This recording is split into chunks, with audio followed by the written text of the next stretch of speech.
بسم اللہ الرحمن الرحیم. عزیز طالبات، آج کا موضوع ہے حسرت موہانی، حالات زندگی اور ادبی کارنامے. حسرت موہانی کا نام سید فضل الحسن اور آپ کا تخلص حسرت. تخلص وہ نام جو شعراء اپنی شاعری میں اصلی نام کے بجائے استعمال کرتے ہیں، اس نام کو تخلص کہتے ہیں. اور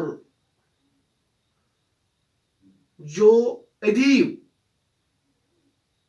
اپنے ادب میں، ناول میں، انشائیہ میں، افسانہ میں یا قلم کار جو نام استعمال کرتے ہیں اپنے اصلی نام، اس کو کلمی نام کہتے ہیں. تو شاعر تخلص استعمال کرتے ہیں. تو یہاں حسرت ان کا تخلص تھا. آپ موہان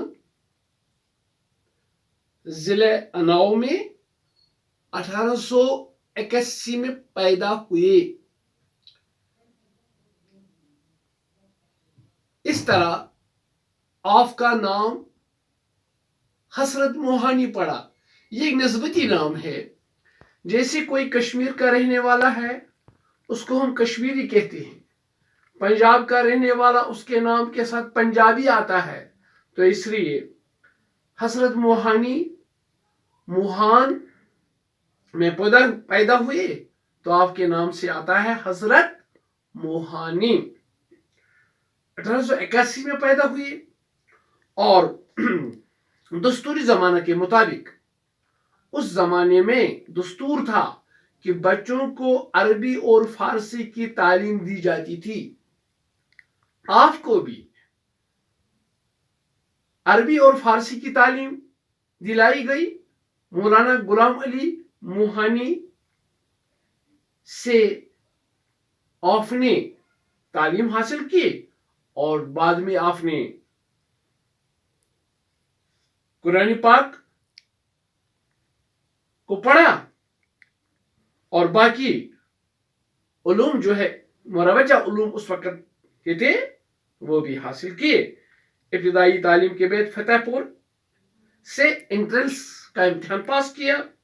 بعد میں علی گڑھ کالج میں تعلیم حاصل کرنے کے لیے گئے اور وہاں آپ نے 1903 میں BA کی ڈگری حاصل کی.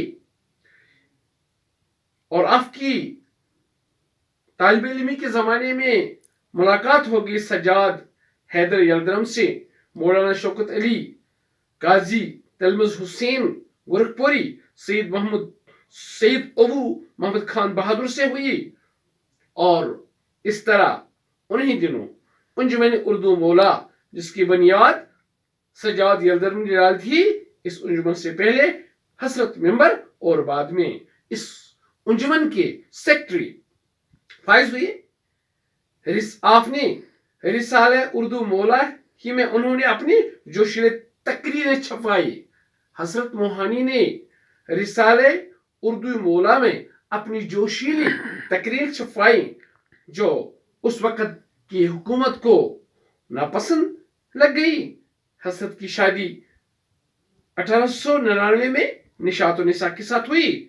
حسرت کو ادب اور شاعری کے علاوہ سیاست سے گہرا تعلق تھا. وہ آل انڈیا کانگریس کمیٹی کے ممبر بھی چنے گئے. آزادی کے بعد بڑی پارٹی ہی، دو پارٹیاں، ایک تھا کانگریس اور دوسری مسلم لیگ. تو آپ کانگریس کے ممبر چنے گئے. اس سلسلے میں آپ نے گاندھی، نہرو اور دوسرے جو اس وقت کے رہنما تھے ان سے تعلق جوڑا اور ہندوستان کی آزادی کے لیے سرگرم جدوجہد میں حصہ لیا. ہاں، انہوں نے 1930 میں کانگریس کے اجلاس میں ہندوستان کی مکمل آزادی کا ریزولوشن پاس کیا انہیں متعدد بار جیل بھی جانا پڑا اور 13 مئی 1951 کو حسرت کا انتقال لکھنؤ میں ہوئی۔ اردو شعر و ادب میں حسرت کمال کا درجہ رکھتے تھے۔ انہوں نے اردو لٹریچر کی نہایت گراں قدر خدمات انجام دی۔ حسن اردو شاعری پر ان کا احسان عظیم ہے۔ اکثر غیر معروف شعراء کے حالات اور کلام سے لوگوں کو آشنا کیا۔ غزل گوئی میں حسرت بڑے رتبے کے شاعر ہیں۔ غزل کی جو روایت امیر دور ریاض سے چلی تھی وہ حسرت تک آتے آتے بے جان سی ہو گئی تھی۔ حسرت نے اس میں جان ڈال دی اور اپنی کاوشوں سے ایک نئی راہ نکال